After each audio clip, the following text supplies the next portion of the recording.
السلام عليكم ورحمة الله وبركاته حبايبي طلبة ثالث ثانوي. إن شاء الله بعد ما حلينا في الليكتشر في المحاضرة بتاعتنا 200 جملة على الكلمات كده بتاعت يونت 1 نبدأ بقى نزود عليهم شوية كده تاني وسمي بسم الله الرحمن الرحيم. بص يا سيدي، The loud A from the car alarm، الإيه العالي من الكلاكس بتاع العربية woke up the entire neighborhood، صحى الحي كله، يبقى حاجة تبع الكلاكس بتاع العربيات يبقى بيب. The football match، ماتش الكورة will A at exactly 7 p.m. هيبدأ الساعة 7 ويبدأ عندنا بمعنى kick off. تعليق كده صغنون، الجملة دي جراماتيكال يعني كجرامر غلط، بص لها كده تاني، عاوزك تكتب لي في التعليقات ايه المفروض يبقى ايه الصح كجرامر ومع السبب.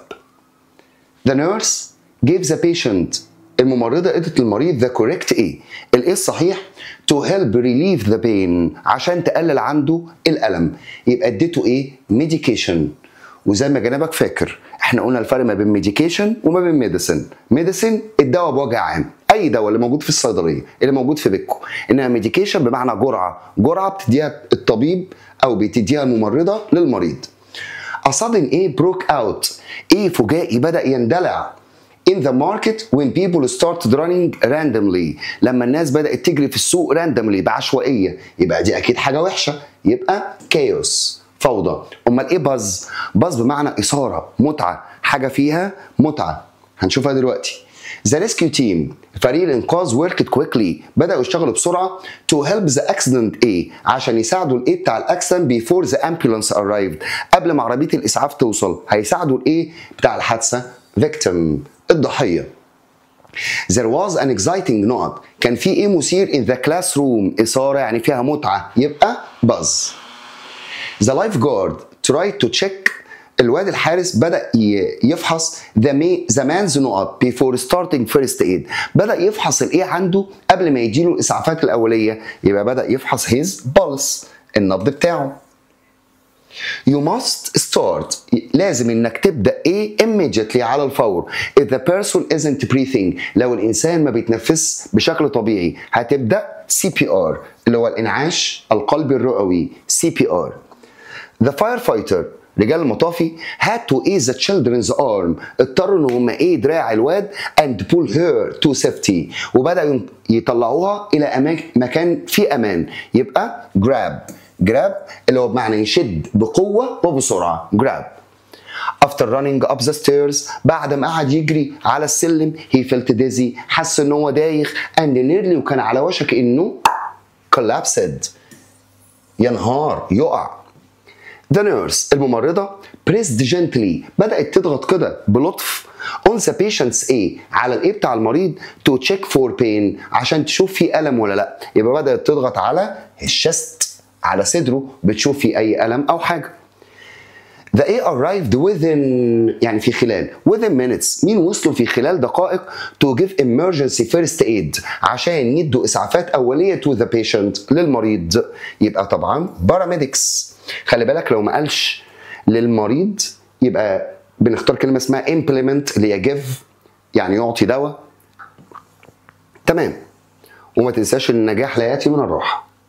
No pain no gain، مش هتتعب يا دكتورة عمرك ما هتلاقي. تعالى كمل. The school year always، العام الدراسي دايما ايه with an opening ceremony، بمراسم كده فيها افتتاحية وبتاع، يبقى kick off يبدأ. nurse الممرضات usually work، دايما بيشتغلوا in an 8 hour ايه، يشتغلوا 8 ساعات ايه شفت، الشيفت بتاعهم 8 ساعات. سؤال تاني برضو في ضمن التعليقات اللي جنبك هتكتبها، قال 8 اور، ما قالش ليه 8 hours، تمام، اسمها 8 اور شيفت، ليه قال 8 اور وما قالش 8 hours. The atmosphere in the office، الجو في المكتب had a positive ايه، كان في ايه ايجابي يعني حاجه حلوه. After the big announcement، بعد ما عملوا الاعلان الكبير بتاعهم يبقى كان في buzz، إثارة متعة ضجيج، بس في إثارة وحب، إنما كيس في فوضى يعني حاجة وحشة. Paramedics المسعفين are trained، بيبقوا متدربين to a first aid quickly، إن هم administer أو do، الاتنين صح. Pay close note، ادي اهتمام كبير. أنا قلت to the teacher's instructions لتعليمات المدرس، يبقى اهتمام أو انتباه attention. The hospital received many patients. المستشفى استقبلت مرضى كتير. after the A بعد الإيه؟ بعد الإمرجنسي، بعد حالة الطوارئ. The note of the accident was taken to the ER. ER اللي هي emergency room.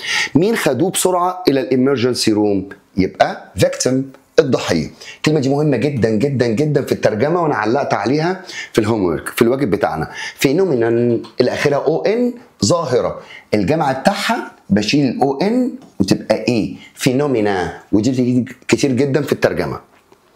The fire caused complete A النار الحريق حاجة وحشة أهو، سببت إيه كامل in the market في السوق؟ يبقى سببت chaos فوضى.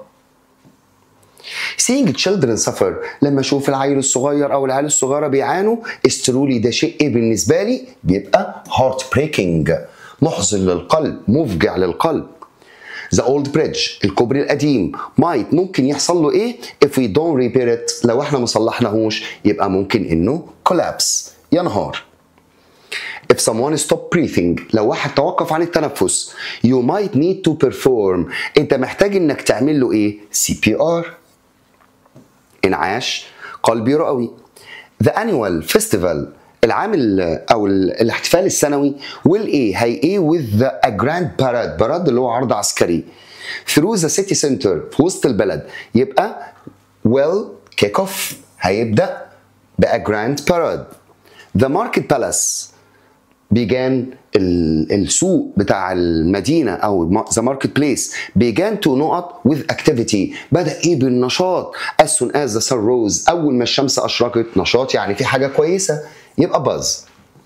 The security system النظام الأمني will إيه؟ هيحصل له إيه؟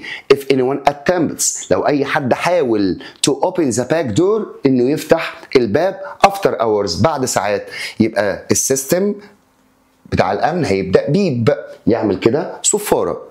نيرسز الممرضات تريند بيتدربوا تو ايه لايف سيفنج ميديكيشن ان هم ايه جرعه طبيه علاجيه للمريض، يبقى ادمنستر.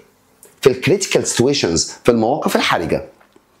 The new advertising campaign الحملة الدعائية الجديدة aims to capture يعني تأثر بجمالها the public's نقط الايه بتاع الناس with its innovative visuals بالنظرة بتاعتها الإبداعية، يبقى هتجذب الاتنشن الانتباه أو الاهتمام. train personnel إن أنت لما تدرب كده personnel اللي هي هيئة موظفين، خلي بالك personnel مش personal شخصي. are always on standby دايما بيبقوا كده في استعداد to respond to عشان يستجيبوا to medical ايه that may arise بتيجي دايما حاجة بتظهر غالبا للمشاكل، يبقى trained personnel always stand by دايما على استعداد to respond يستجيبوا to medical ايه emergencies لحالات الطوارئ الطبية فبيبقوا مستعدين إليها. He had to هو اضطر ان كويكلي نقط his briefcase انه ايه الشنطه بتاعته and rush out the door وبدا يندفع من الباب to catch his train عشان يلحق القطر بتاعه، يبقى عمل ايه في الشنطه؟ grab بدا يشدها. Despite the severe injury اصابه severe او severe النطقين صح، الاصابه الخطيره the patient المريض never lost ما فقدش الايه بتاعه، ما فقدش consciousness اللي هو الوعي او الادراك بتاعه. The highly skilled نقط الايه اللي ذو مهاره عاليه expertly stabilize the accident victim بدا يخلي حاله الضحيه بتاع الحادثه ده stabilized في حاله استقرار، يبقى مين يابا؟ paramedic المسعف. The news of the sudden factory الأخبار بتاعت the sudden factory closure إغلاق المصنع was utterly نقط كانت إيه كليا from the hundreds of employees who lost their jobs لمئات الموظفين اللي فقدوا الوظيفة بتاعتهم، يبقى حاجة كانت وحشة heartbreaking كانت محطمة للقلوب. volunteering التطوع at the animal shelter في الأماكن اللي بيبقى فيها الحيوانات to be incredibly نقط experience لما انت تتطوع كده وتخدم الحيوانات وتبدأ تاخد بالك منهم، يبقى دي تجربة ايه؟ rewarding تجربة مرضية، مع الوظائف بتبقى بمعنى مجزية مربحة. Her career has been a real نقط. حياتها المهنية كانت إيه تماما؟ With periods of great success. كان فيها لحظات من النجاح followed by unexpected setbacks. وكان فيها برضو بعض العوائق أو العواقب اللي كانت بتحصل لها بطريقة غير محتملة. طبعا رولر كوستر، خلي بالك منها. رولر كوستر بمعنى تجربة مليئة بالتقلبات، يعني فيها ups and downs، حبة فوق وحبة تحت. The night not at the hospital. الايه اللي بتاع بالليل في المستشفى is often the busiest. دايما هو بيبقى اكتر حاجه زحمه. requiring staff to be extra vigilant. بتبقى طالبه ان الستاف بتاعها يبقى دايما كده على فوقان، يبقى الشيفت بتاع بالليل. The cunning scammer often targeted voluntary and elderly people. بيقول لك cunning بمعنى ماكر، scammer اللي هو المخادع. often targeted دايما بيبقى هدفه elderly people، الناس العواجيز، ان making them يخليهم ايه of his elaborate schemes. دايما بيخليهم الناس العواجيز راجل مخادع، يبقى بيخليهم victims، ضحايا للمكر بتاعه. Following the unexpected system failure، باتباع النظام الفاشل بتاعهم the entire operation، العملية كلها descended، بدأت تقل into utter A، إلى A جدا until technician restored order. حصل إيه بسبب النظام الفاشل ده لحد ما جه الفني وبدأ يرجع الأوردر اللي هو النظام تاني، يبقى كانت مليانة بالكايوس، فوضى. due to بسبب extreme exhaustion، بسبب الاكزوشن الارهاق الانهاك الشديد and dehydration والجفاف. the hiker اللي هو متسلقين الجبال began to not on the trail. هيبدا ايه في المحاوله بتاعته؟ هيبدا ان هو collapse. هنا collapse بمعنى fail، يفشل في المحاوله بتاعته. during the examination، اثناء الاختبار the doctor used او الفحص، يعني هنا examination the doctor used stethoscope، بيستخدم السماعه بتاعته to listen to the patient's heart، عشان يسمع heart and measure، يسمع القلب and measure ويقيس الايه بتاع القلب pulse، النبض بتاعه. in severe cardiac arrest cases، في الحالات القلبيه الحرجه immediate نقط is crucial يعني ضروري to maintain blood flow، عشان نرجع تاني نخلي الدم يضخ بشكل سليم to the brain للمخ and heart للقلب، يبقى CPR، عملية الإنعاش القلبي الرئوي. The X-ray، أشعة إكس revealed a fracture، يعني بينت أو وضحت إن في كسر in the patient's rib اللي هو الضلع بتاع الإنسان rib. in the patient's rib ايه؟ في الايه بتاع ضلعه chest، في ضلع من ضلوع صدره. before a busy shift، قبل البيزي شيفت، يعني الشيفت كان فيه تكدس كده وزحمه. a good nurse، الممرضه الكويسه must ايه herself، يجب انها ايه نفسها both physically بدنيا and mentally وعقليا او ذهنيا، يبقى يجب انها prepare تجهز نفسها بدنيا وذهنيا زي جنابك كده قبل اي محاضره. even in high pressure situations، حتى في المواقف اللي فيها ضغط شديد it's vital for medical staff، بيبقى ضروري جدا للستاف الطبي to a calm، ان هم remain calm، يفضلوا هاديين. healthcare professionals، الناس المحترفين اللي في العناية الصحية often face، دايما بيواجهوا unique ايه فريدة that requires، بتتطلب منهم quick thinking، تفكير سليم and resilience، ومرونة كده في التفكير، يبقى بتواجههم challenges، تحديات. The nurse's priority، الأولوية بتاعة الممرضة is always، هو دايما the well-being يعني الصحة، وبتيجي برضو بمعنى السعادة. the well-being of the not under their care، صحة ورعاية مين اللي تحت عنايتها؟ يبقى أكيد patient، المريض. accurate and up to date patient ايه؟ الايه الدقيقة للمريض والup to date الحديثة are essential for effective treatment، ايه جدا او ضروريه جدا لعلاج المرضى، يبقى شارتس اللي هي كل يوم الدكاتره بتكتبها وينوبوها لبعض، الشيفت بتاع بالليل والشيفت بتاع الصبح، حالته المرضيه كانت عامله ازاي، صحته عامله ازاي، النبض، الحراره، شارتس. before handing over to the next shift، قبل ما يسلموا لبعض الشيفت الجديد نيرسز الممرضات always is a patient file دايما بتعمل ايه في الفايل بتاع المريض for any new information على اي معلومات جديده، يبقى دايما review بتراجع. It's important شيء مهم to check the latest ان انت تفحص the latest احدث ايه للمريض updates التحديثات الجديده للمريض. In an emergency في حالة الطوارئ medical personnel اللي هو الموظف بتاع الاشياء الطبيه الدكتور الممرض mustn't ايه ما ينفعش انه ايه and instead وبدلا من هذا act in precision ويتعامل كده بدقه كده وبالراحه، يبقى hesitate ما ينفعش انه يتردد. والله رش برضه كانت ممكن تنفع بس ماشي. advanced equipment المعدات الحديثه allows doctors بتساعد الدكاتره to constantly know the patient vital signs ان هو ايه يشوف الفيتال ساينز العلامات الحيويه عند المريض، يبقى monitor يراقب. each day كل يوم health care workers الناس اللي شغالين في المجال الطبي are assigned various نقط ايه متنوعه to ensure عشان يضمنوا او ياكدوا the smooth operation of the hospital العمليات انها تبقى ماشيه بسلاسه في المستشفى، يبقى عندهم various tasks مهام متنوعه. administering the correct ايه انك تدي الايه الصحيح at the right time في الوقت right time في الوقت المناسب is a critical part of nursing care شيء مهم جدا وحيوي جدا وفعال جدا في وظيفه الممرضه، يبقى medication العلاج. تمام. The family waited العيلة كانت مستنية ايه for news لأخبار from the operation room إن يجي لهم أخبار من أوضة العمليات، يبقوا واقفين ايه يابا anxiously بقلق بتوتر.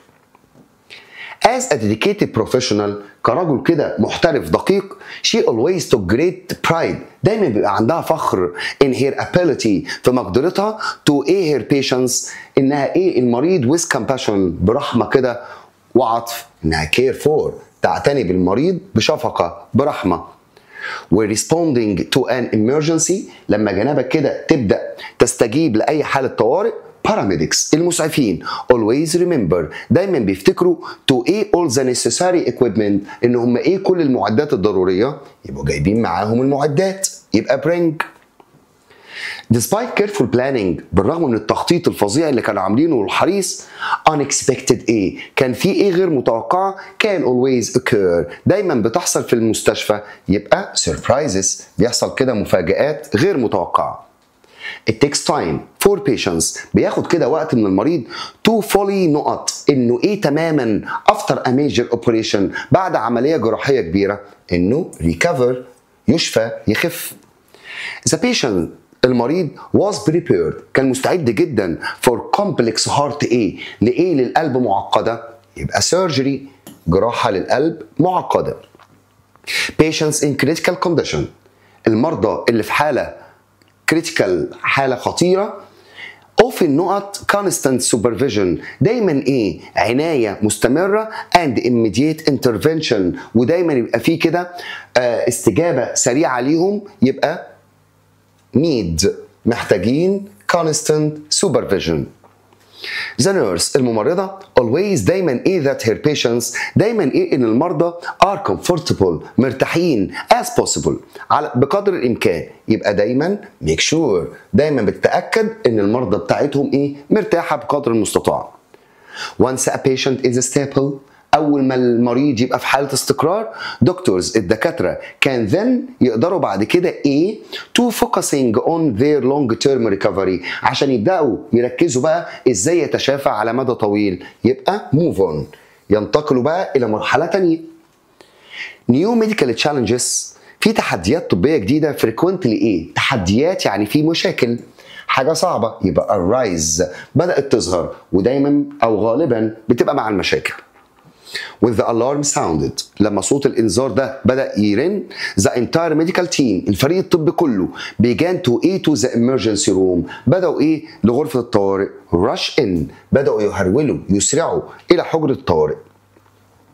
Upon hearing the distress call بعد ما سمعوا المكالمة اللي كانت فيها عنف وشدة كده وقلق. The emergency response بدأوا يستجيبوا نقط to provide immediate assistance. عشان إيه؟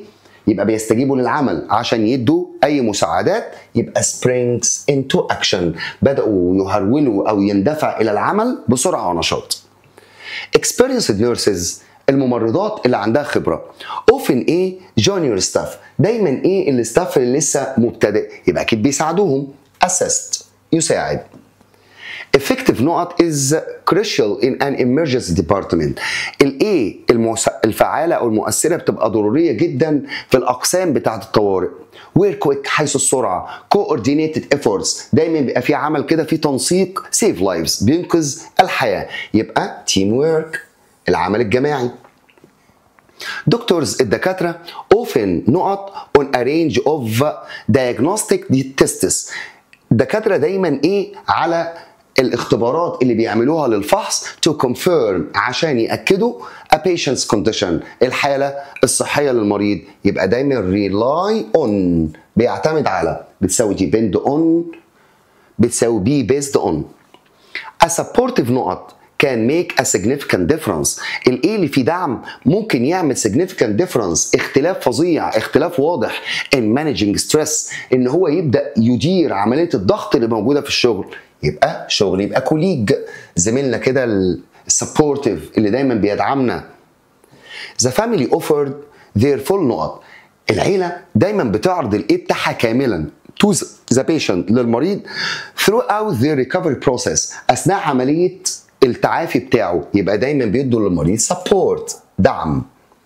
The nurse الممرضة made sure بدأت تتأكد to regularly نقط her elderly patient إنها إيه مريضها الراجل المسن bringing them tea تجيب له شاي and checking the comfort ودايما تشوف الراحة بتاعته. يبقى check on وcheck on بمعنى يطمئن على إنما check بس بمعنى يفحص. It's vital to accurately نقط بيقول لك شيء ضروري انك ايه بدقه all symptoms كل الاعراض and treatments والعلاج in the patient medical record. يبقى دايما جنابك document توثق الاعراض وتوثق الحاله بتاعه المريض. The therapist الطبيب المعالج noted بدأ يدون ويلاحظ significant ايه ملحوظ in the patient's mobility في حركة المريض after several weeks of rehabilitation بعد أسابيع من العلاج والمصابرة معاه. يبقى بدأوا يلاحظوا إيه؟ deterioration أكيد لا. يبقى بدأوا يلاحظوا progress deterioration يعني تدهور. after working a double shift بعد ما اشتغل دبل شيفت يعني شيفتين ورا بعض the paramedic felt utterly ايه اشتغل شيفتين ورا بعض يبقى حس ان هو exhausted منهك من التعب.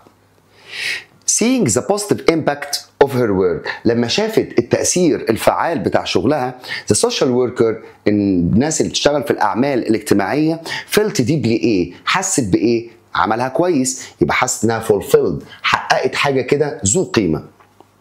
at the end of a long day بعد يوم طويل healthcare workers الدكاترة والممرضات take time بياخدوا وقت to ايه on the events انهم حاجة on الأحداث اللي حصلت لهم والتحديات طول اليوم. يبقى reflect on يتأمل يفكر كده في اللي حصل له طول اليوم. the demand for skilled nurses ان احنا بنطلب او الطلب على الممرضات اللي عندها مهاره seem to be a challenge ده تحدي لا ينتهي never ending على طول بنبقى طالبين ممرضات ذو خبره او عندهم مهاره. before any procedure قبل اي اجراء staff الموظفين must ايه that لازم ايه ان all equipment ان كل المعدات is sterile يعني بيسموها ايه معقمة. يبقى before any procedure قبل أي إجراء يبقى لازم ensure يضمنوا إن كل المعدات متظبطة. The objective is to make sure الهدف إنك تتأكد إن every operation إن كل عملية رنز إيه بتسير smoothly بسلاسة with no complication بدون أي تعقيدات. another day in the emergency room اليوم الايه في الامرجنسي روم might involve treating بيتضمن انك تعالج various injuries اصابات كبيره وامراض كتيره. يبقى ده يوم عادي typical زي usual. compassion اللي هو العطف and resilience والمرونة are essential ايه ضرورية for any working in palliative care. palliative care اللي هي العناية الصحية. يبقى ايه مهم جدا؟ يبقى qualities، لازم يبقى عندك سمات من المرونة، ولازم يبقى عندك كده رحمة وشفقة بالمرضى. medical staff، الاستاف الطبي are trained، بيتدربوا to a sensitive situations، ان هم يتعاملوا مع المواقف الحساسة. handle. The doctor prescribe يعني يكتب روشته. a strong analgesic اللي هي مسكن. to manage the patient severe ايه عشان يقدر يتحكم في الايه الشديد اللي عند المريض، بيكتب له مسكن عشان يتحكم في الريليف اللي هو الالم اللي عنده. دول كده يا دكتوره 83 جمله، وبرده ممكن ان شاء الله رب العالمين يومين كده نعمل لك فيديو تاني على الجرامر وعلى الكلمات. احبكم في الله، والسلام عليكم ورحمه الله وبركاته. وما تنساش السؤالين اللي قلتهم في الاول، اكتب لي التعليقات وليه السبب بتاعهم كده. السلام عليكم ورحمه الله وبركاته.